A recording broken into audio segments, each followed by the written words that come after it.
ओम शांति। आज 8 नवंबर 1981 की अव्यक्त वाणी में अव्यक्त बाप दादा ने बताया है, अंतर संपन्न करने का साधन तुरंत दान महापुण्य। अंतर संपन्न करने का साधन तुरंत दान महापुण्य। गुणों के सागर अव्यक्त बाप दादा बोले। आज बाप दादा सवेरे प्रातः काल की बतन की, बाप दादा दोनों के रो रिहान की चित्रों सहित कहानी सुनाते हैं। आज बाप दादा सवेरे प्रातः काल की बतन की, बाप दादा दोनों के रो रिहान की चित्रों सहित कहानी सुनाते हैं। कहानी सुनने में सबको रुचि होती है ना, तो आज की कहानी क्या थी? ब्रह्मा बाप बतन के बगीचे में सैर कर रहे थे। सैर करते हुए सामने कौन थे? बाप के सामने सदा कौन रहते हैं, यह तो सभी अच्छी तरह से जानते हो ना। बाप बच्चों की माला स्मरण करते। कौन सी माला? गुणमाला। तो ब्रह्मा बाप गुणमाला स्मरण कर रहे थे। शिव बाप ने ब्रह्मा बाप से पूछा, क्या स्मरण कर रहे हो? ब्रह्मा बाबा बोले, जो आपका काम सो मेरा काम। ब्रह्मा बाप बोले, जो आपका काम सो मेरा काम। बच्चों के गुणमालाओं को देख रहे थे। बच्चों की गुणमालाओं को देख रहे थे। शिव बाप पूछे, क्या क्या देखा? क्या देखा होगा?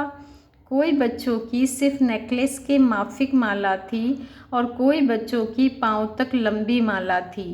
कोई बच्चों की कई लड़ियों की माला थी। कोई बच्चे इतनी मालाओं से सजे हुए थे जैसे मालाएं उनकी ड्रेस बन गई थी। ब्रह्मा बाप वैरायटी गुणमालाओं से सजे हुए बच्चों को देख देख हर्षित हो रहे थे। ब्रह्मा बाप वैरायटी गुणमालाओं से सजे हुए बच्चों को देख देख हर्षित हो रहे थे। आप हर एक अपनी गुणमाला को जानते हो, कितने सजे हुए हो, यह अपना चित्र देखते हो। ब्रह्मा बाप चित्र रेखा बन चित्र खींच रहे थे, अर्थात चित्र में तकदीर की रेखाएं खींच रहे थे। ब्रह्मा बाप चित्र रेखा बन चित्र खींच रहे थे, अर्थात चित्र में तकदीर की रेखाएं खींच रहे थे। आप स्वयं भी स्वयं का चित्र अर्थात तकदीर की तस्वीर खींच सकते हो ना। बाबा ने पूछा है कि आप स्वयं भी स्वयं का चित्र अर्थात तकदीर की तस्वीर खींच सकते हो ना, फ़ोटो खींच सकते हो ना। फ़ोटो निकालने आता है अपना व दूसरों का? अपना फ़ोटो खींचने आता है? तो आज सबका फ़ोटो वतन में था, तो आज सबका फ़ोटो वतन में था। कितना बड़ा कैमरा होगा? सिर्फ आप लोगों का नहीं, सभी ब्राह्मणों का फ़ोटो था। मालाओं का श्रृंगार देखते कोई कोई बच्चों की विशेषता क्या देखी? मालाओं का श्रृंगार देखते कोई कोई बच्चों की विशेषता क्या देखी? हर गुण हीरो के रूप में वैरायटी रूपरेखा व रंग वाले थे। बाबा ने कहा, हर गुण हीरो के रूप में वैरायटी रूपरेखा और रंग वाले थे। विशेष 4 प्रकार के रंग थे, जिसमें मुख्य 4 सब्जेक्ट के 4 रंग थे। सब्जेक्ट तो जानते हो ना, ज्ञान, योग, धारणा और सेवा। ज्ञान स्वरूप। ज्ञान स्वरूप की निशानी कौन सा रंग होगा? ज्ञान स्वरूप की निशानी गोल्डन कलर, जो हल्का सा गोल्ड कलर होने के कारण उस एक ही हीरे से सर्व रंग दिखाई देते थे। एक ही हीरे से भिन्न भिन्न रंगों की किरणों के माफिक चमक दिखाई देती थी। दूर से ऐसे अनुभव करेंगे जैसे सूर्य चमक रहा है, और यह उससे भी सुंदर सूर्य, क्योंकि सर्व रंगों की किरणें दूर से ही स्पष्ट दिखाई देती थी। चित्र सामने आ रहा है ना, कैसे चमक रहा है हीरा? याद की निशानी। याद की निशानी, यह तो सहज है ना। याद में यहाँ भी बैठते हो तो क्या करते हो? लाल रंग, लेकिन इस लाल रंग में भी गोल्डन रंग मिक्स था। बाबा ने कहा, लेकिन इस लाल रंग में भी गोल्डन रंग मिक्स था, इसलिए आपकी इस दुनिया में वह रंग नहीं है। कहने में तो लाल रंग आएगा। धारणा। धारणा की निशानी सफ़ेद रंग, लेकिन सफ़ेदी में भी जैसे चंद्रमा की लाइट के बीच सुनहरी रंग मिक्स करो या चांदनी के रंग में हल्का सा पीला रंग ऐड करो तो दिखाई चांदनी जैसा देगा, लेकिन हल्का सा सुनहरी होने के कारण उसकी चमक और ही सुंदर हो जाती है। यहाँ वह रंग बना नहीं सकेंगे। क्यों? क्योंकि वे चमकने वाले रंग हैं। कितनी भी ट्रायल करो लेकिन वतन के रंग यहाँ कहाँ से आएंगे? बाबा ने कहा कितनी भी ट्रायल करो लेकिन वतन के रंग यहाँ कहाँ से आएंगे? सेवा की निशानी। सेवा की निशानी हरा रंग। सेवा में चारों ओर हरियाली कर देते हैं ना। सेवा में चारों ओर हरियाली कर देते हैं हो ना। कांटों के जंगल को फूलों का बगीचा बना देते हो। तो अभी सुना 4 रंग कौन से हैं? इन 4 रंगों के हीरों से सजी हुई मालाएं सबके गले में थी। इसमें भिन्न भिन्न साइज और चमक में अंतर था। कोई की ज्ञान स्वरूप की माला बड़ी थी तो कोई की याद स्वरूप की माला बड़ी थी और कोई की 4 ही मालाएं थोड़े से अंतर में थी। जिन्हों की 4 ही रंगों की अनेक मालाएं थी वह कितने सुंदर लगते होंगे। तो बाप दादा सबकी रिजल्ट मालाओं के रूप में देख रहे थे। दूर से हीरे ऐसे चमक रहे थे जैसे छोटे छोटे बल्बों की लाइन। यह था चित्र। बाबा ने कहा अब इस चित्रों द्वारा रिजल्ट देख ब्रह्मा बाप बोले। अब इन चित्रों द्वारा रिजल्ट देख ब्रह्मा बाप बोले। समय की रफ्तार प्रमाण। सर्व बच्चों का श्रृंगार संपन्न हुआ है। क्यों? क्योंकि रिजल्ट में तो अंतर था। तो इस अंतर को संपन्न कैसे करें? ब्रह्मा बाप बोले बच्चे मेहनत तो बहुत करते हैं। मेहनत के साथ सबकी इच्छा भी है, संकल्प भी करते हैं। बाकी क्या रह गया? जानते तो सब हो ना, नॉलेजफुल तो बन गए हो। तो बताओ क्या अंतर रह जाता है जिससे कोई की नेकलेस, कोई की पाँव तक लंबी मालाएं, वह भी अनेक मालाएं, सुनते भी एक हो, सुनाते भी एक हो। विधि भी सबकी एक है और विधाता भी एक है, विधान भी एक है। बाबा ने कहा विधान भी एक है, बाकी क्या अंतर रह जाता है? संकल्प भी एक है, संसार भी एक है, फिर अंतर क्यों? बाबा ने कहा ब्रह्मा बाप को आज बच्चों पर बहुत बहुत स्नेह आ रहा था। ब्रह्मा बाप को आज बच्चों पर बहुत बहुत स्नेह आ रहा था। सभी चित्रों को संपन्न बनाने के लिए तीव्र उमंग आ रहा था कि अभी ही सबको मालाओं से सजा दे। बाबा को तीव्र उमंग आ रहा था कि अभी ही सबको मालाओं से सजा दे। बाप तो सजा भी दे लेकिन धारण करने की समर्थी भी चाहिए, संभालने की समर्थी भी चाहिए बच्चे। तो ब्रह्मा ने शिव बाप से पूछा क्या बात है? बच्चे साथ चलने के लिए संपूर्ण सजते क्यों नहीं हैं? साथ में तो सजे सजाए ही जाएंगे, कारण क्या निकला? शिव बाप बोले अंतर तो छोटा सा है, सोचते सब हैं, करते भी सब हैं, लेकिन कोई है जो सोचते और करते एक ही समय पर हैं। बाबा ने कहा सोचते सब हैं, करते भी सब हैं, लेकिन कोई हैं जो सोचते और करते एक ही समय पर है, अर्थात सोचना और करना साथ साथ है, वह संपन्न बन जाते हैं। और कोई हैं जो सोचते हैं और करते भी हैं, लेकिन सोचने और करने के बीच में मार्जिन रह जाती है। सोचते बहुत अच्छा है लेकिन करते कुछ समय के बाद है, उसी समय नहीं करते। इसीलिए संकल्प में जो उस समय की तीव्रता, उमंग, उल्लास, उत्साह होता है वह समय पड़ने से परसेंटेज कम हो जाती है। बच्चे जैसे गर्म व ताज़ी चीज़ का अनुभव और ठंडी व रखी हुई चीज़ का अनुभव में अंतर आ जाता है ना।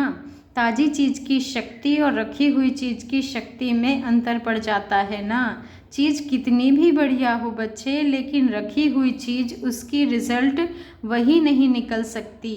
ऐसे संकल्प जो करते हैं वह उसी समय प्रैक्टिकल में करना, उसकी रिज़ल्ट और सोचना।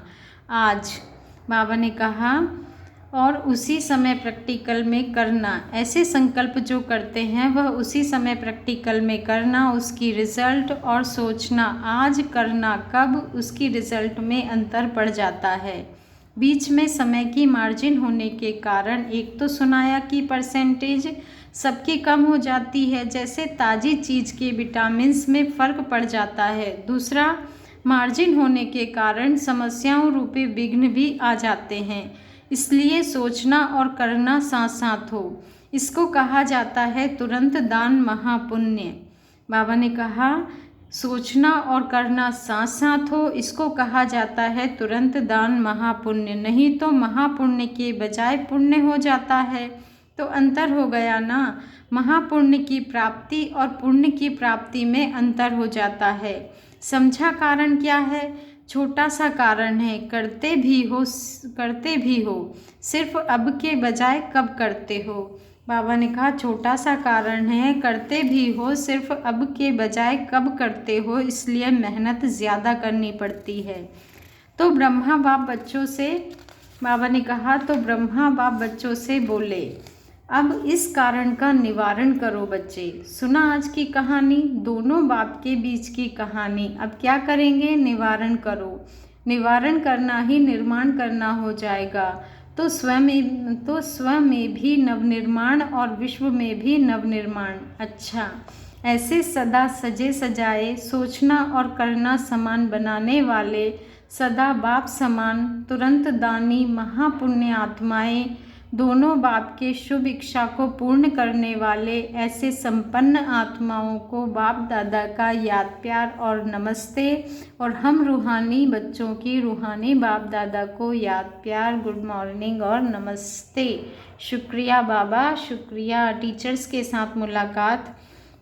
बाबा ने कहा सेवाधारी अमृत वेले से लेकर रात तक सेवा की स्टेज पर हो। अगर आराम भी करते हो तो भी स्टेज पर हो। स्टेज पर भी सोने का पार्ट बजाते हैं ना, सबकी नज़र होती है कैसे सोए हुए हैं। इसी रीति सेवाधारी अर्थात 24 घंटे स्टेज पर पार्ट बजाने वाले, तो हर कदम हर सेकंड सारे विश्व के आगे हैं। सेवाधारी सदा हीरो पार्टधारी समझ करके चले। सेंटर पर नहीं बैठे हो लेकिन स्टेज पर बैठे हो, विश्व की स्टेज पर। तो इतना अटेंशन रहने से हर संकल्प और कर्म स्वतः ही श्रेष्ठ होंगे ना, नेचुरल अटेंशन होगा। अटेंशन देना नहीं पड़ेगा लेकिन रहेगा ही, क्योंकि स्टेज पर हो ना। और सदा अपने को पूज्य आत्मा समझो। तो पूज्य आत्मा अर्थात पावन आत्मा कल्प कल्प पूज्य हैं। पूज्य समझने से संकल्प और स्वप्न भी सदा पावन होंगे। तो ऐसा नशा रहता है। वैसे भी सेवाधारी मेजॉरिटी कुमारियां हैं। कुमारियां डबल कुमारियां हो गई, ब्रह्मा कुमारी भी और कुमारी भी। तो कितनी महान हो गई कुमारी की। अब 84वें अंतिम जन्म में भी चरणों की पूजा होती है। तो इतनी पावन बनी हो तब इतनी पूजा हो रही है। कुमारियों को कभी भी झुकने नहीं देंगे। कुमारियों के चरणों में सब झुकते हैं, चरण धोकर पीते हैं। तो वह कौन सी कुमारियां हैं? ब्रह्मा कुमारियां हैं ना। तो सेवाधारी ऐसी श्रेष्ठ आत्माएं हो।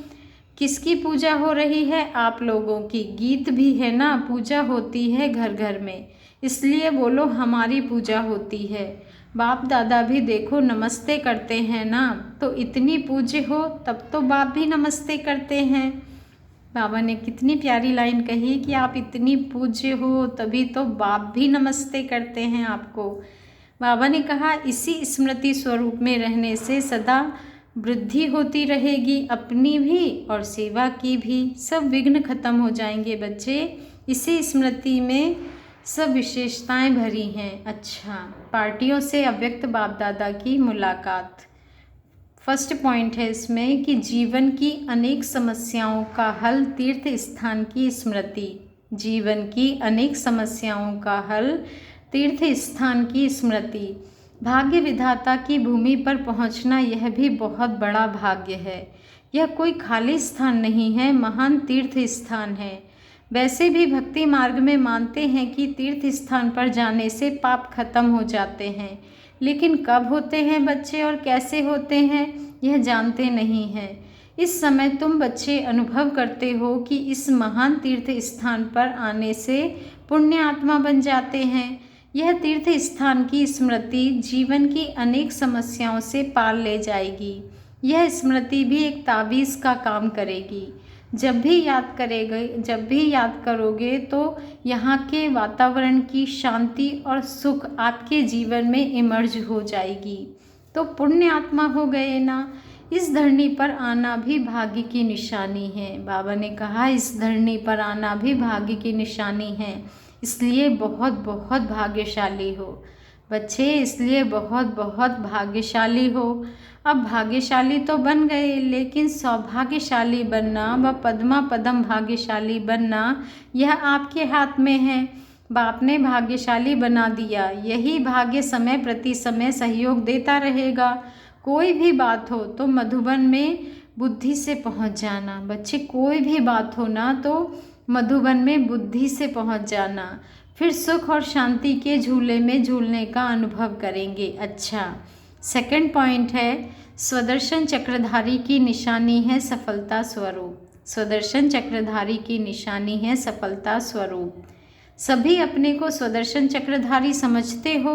बाप की जितनी महिमा है उसी महिमा स्वरूप बने हो।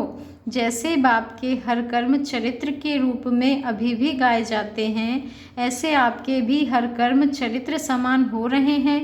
ऐसे चरित्रवान बने हो। कभी साधारण कर्म तो नहीं होते हैं बच्चे। तो बाबा ने कहा जो बाप के समान स्वदर्शन चक्रधारी बने हैं उनसे कभी भी साधारण कर्म हो नहीं सकते। जो भी कार्य करेंगे उसमें सफलता समाई हुई होगी। सफलता होगी या नहीं होगी यह संकल्प भी नहीं उठ सकता। निश्चय हो, बाबा ने कहा निश्चय होगा, सफलता हुई पड़ी है। स्वदर्शन चक्रधारी मायाजीत होंगे। मायाजीत होने के कारण सफलता मूर्त होंगे, और जो सफलता मूर्त होंगे वह सदा हर कदम में पद्मा पदम पति होंगे। ऐसे पद्मा पदम पति अनुभव करते हो। इतनी कमाई जमा कर ली है जो 21 जन्म तक चलती रहे। सूर्यवंशी अर्थात 21 जन्मों के लिए जमा करने वाले तो सदा हर सेकंड में जमा करते हो। अच्छा, थर्ड पॉइंट है, चैतन्य दीपमाला के दीपकों का कर्तव्य है अंधकार में रोशनी करना। चैतन्य दीपमाला के दीपकों का कर्तव्य है अंधकार में रोशनी करना। अपने को सदा जगे हुए दीपक समझते हो।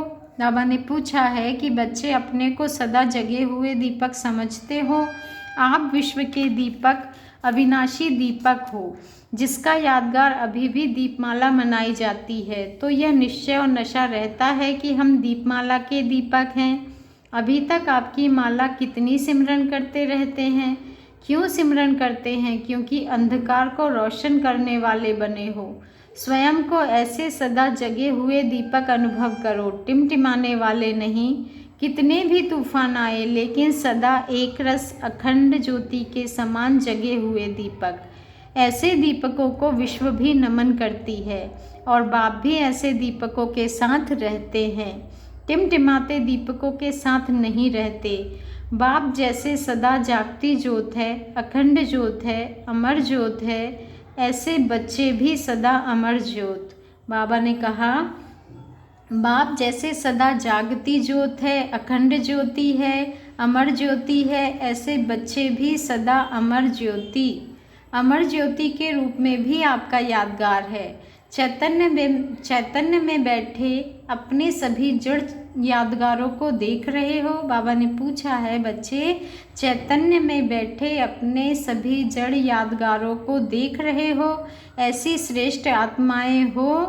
अच्छा, ओम शांति। मीठे मीठे प्यारे प्यारे बाबा, आपका बहुत बहुत दिल से शुक्रिया बाबा, शुक्रिया। अच्छा, ओम शांति।